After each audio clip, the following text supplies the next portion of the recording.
general Felicíssimo Cardoso, em dezembro de 1953, meses depois que o monopólio estatal do petróleo foi aprovado e a permissão para a Petrobras ser constituída também foi aprovada, que ocorreu em outubro de 1953, ele, general Felicíssimo, escreveu uma nota à imprensa procurando explicar que o movimento liderado pelo Horta Barbosa, já mencionado aqui por tantas figuras ilustres, a doutora Maria Augusta Tibiriçá Miranda, Henrique Miranda, e um conjunto imenso tinha até ex-presidente da República, não me falha a memória agora, Arthur Bernardes, isso mesmo, Manesca.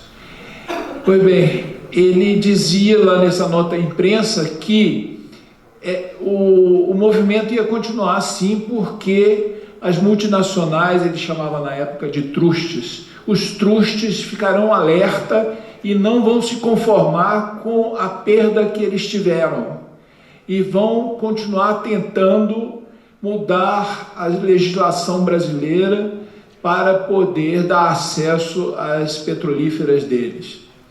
Obviamente não foi com essas palavras, as palavras são minhas, mas o conteúdo era exatamente esse. E você veja que Deus é bondoso, porque Deus tirou o general Felicíssimo da face da terra antes dele ver o seu sobrinho Fernando Henrique Cardoso ser o agente das multinacionais para acabar com esse monopólio. Bem, eu queria falar com os senhores um pano de fundo rápido. Eu sei que os senhores já ouviram isso várias vezes, mas é importante ouvir de novo, para os senhores, talvez tenha alguém aqui que seja ainda não saiba, e é importante.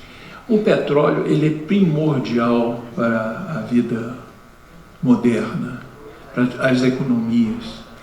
Ele, no transporte, nem se fala. 80 e tantos % da energia gasta em transporte é de origem de derivados de petróleo. E uma coisa que não é muito falada, na indústria também, serviços, etc., mas uma coisa que não é muito falada é que para as guerras o petróleo ainda é fundamental.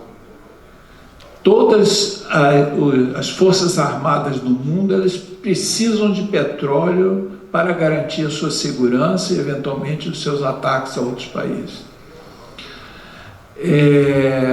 O Rommel, eu li recentemente que o Rommel, se ele entendesse um pouco de geologia, ele não teria ido brigar com os ingleses lá no norte da África para roubar campos de petróleo já existentes que os ingleses dominavam. Bastava ele furar nos locais onde ele estava, que tinha muito petróleo, a 300 metros de profundidade. Ele poderia, nessa época, nem todo o petróleo da Argélia, Marrocos, Líbia, Egito tem pouco, mas e o próprio Oriente Médio não era muito conhecido, existiam poucos países produtores na época. Pois bem, talvez o nazismo tivesse ganho a guerra, porque o petróleo foi fundamental para o Terceiro Reich ter perdido a guerra. Foi uma das razões fundamentais para perder. Bem, então, eu tendo criado esse pano de fundo da importância do petróleo, eu gostaria de dizer que o momento atual está sendo um momento extremamente agressivo para a sociedade brasileira. Estão querendo meter a mão no bolso da sociedade brasileira. Já foi mencionado aqui. E eu pretendo, se vocês me permitirem, entrar em detalhes desse projeto do Zé Serra. O projeto 131 do Senado, ele propõe duas coisas simples, parecem banais. A Petrobras não é mais operadora única, obrigatoriamente, quer dizer, única teria que ser obrigatória mesmo, não é obrigatoriamente a operadora, e não detém 30% de cada consórcio formado e que ganha algum leilão. Para se inscrever ao leilão, a Petrobras hoje tem que está fazendo parte dos consórcios e no mínimo de 30% de participação. O que está por trás disso? Está por trás disso o seguinte, senhores. O setor de petróleo há muitos anos já entrou em acordo que a operadora, quando se constitui um consórcio para tentar arrematar uma área que está sendo leiloada, esse consórcio já vem com o nome da operadora junto, em qualquer país do mundo. Já é definido antecipadamente o nome do operador. Por que isso? Porque para evitar conflitos. Não se pode ser extremamente democrático na gestão de a busca do petróleo, de um plano de implantação de um campo, na produção de um campo. Tem que decisões serem tomadas e não pode reunir a cada momento para verificar qual o consenso, etc. Então o operador tem um poder enorme dentro do consórcio. Ele decide tudo. Ele decide onde vai ser comprada a plataforma, que tipo de plataforma, que tipo de tecnologia vai ser usada, quantos postos vão ser feitos e comunica. Houve, obviamente, seus consorciados, mas a decisão última é sempre do operador. Então, o que é que traz no bojo esse poder do operador? Traz o seguinte, traz decidido o local onde vai ser comprada a plataforma. A plataforma é o grande investimento que existe em cada campo, ou as plataformas, tem campos que tem mais de uma plataforma. Então, eles são os grandes investimentos que existem. Se esses, eu adoro dizer, a Lei 9478, que acabou com o monopólio, é de 95. Não, a lei é de 97. A emenda constitucional que acabou com o monopólio é de 95. Se nós fizermos uma continha, são 18 anos já, né?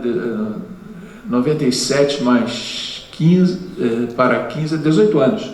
São 18 anos que as empresas estrangeiras estão atuando no Brasil. E nenhuma empresa estrangeira comprou uma única plataforma no Brasil. Então, senhores, isso é que está em jogo. Isso é uma das coisas que está em jogo. Obviamente que eles não só não compram plataformas, como eles não contratam serviços de engenharia, eles não encomendam desenvolvimentos tecnológicos, tudo no Brasil, eles só encomendam fora. Então eles não usam a base, o parque industrial, os centros científicos tecnológicos brasileiros. Eles não usam as empresas de engenharia nacionais. Tudo é de fora. E também um grande número de supervisores, engenheiros que ficam residentes aqui no país, também vem de fora. A geração de emprego deles, que é a grande geração de emprego no setor do petróleo, não é na hora da produção. A plataforma, comparativamente, emprega muito poucas pessoas.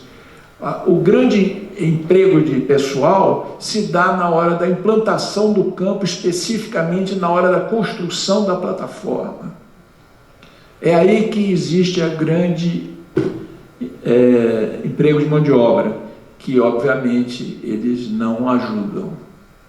Então, aquela visão que um economista brasileiro, até quando surgiu o pré-sal, o César Benjamin, lançou, um dia, 2 dias, eu gostei do oportunismo dele, correto, lançou a possibilidade de fazer um novo plano de desenvolvimento, porque irão ser recursos tão grandes que irão ser gerados na economia e que irão ativar a nossa economia e que seria uma alavanca para o desenvolvimento e que por isso merecia até um novo estudo de um Plano Nacional de Desenvolvimento. Se nós entregarmos para as multinacionais, vai tudo de água abaixo. Elas não querem saber, elas querem tirar o petróleo, querem dar umas miçangas, uns espelhinhos, que são os royalties, e ir embora com o petróleo. Não pagam nem ICMS e todos os impostos, porque a Lei Candir, que o Gustavo, que está ali, é revoltado com relação à Lei Candir funcionar para o petróleo. Aliás, a proposta dele é excelente.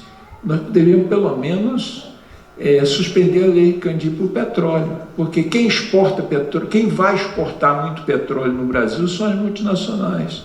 Elas não querem abastecer o mercado interno, elas não querem ter uma planta petroquímica aqui, elas não querem produzir fertilizantes no Brasil, elas querem levar o petróleo, e elas têm razão.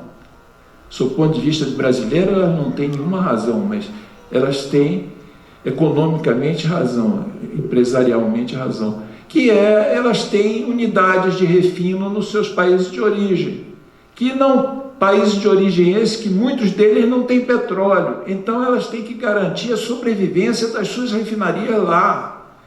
E nós, graças ao senador José Serra, vamos ajudar as multinacionais a ter matéria-prima para as suas refinarias, seus próprios petroquímicos lá fora.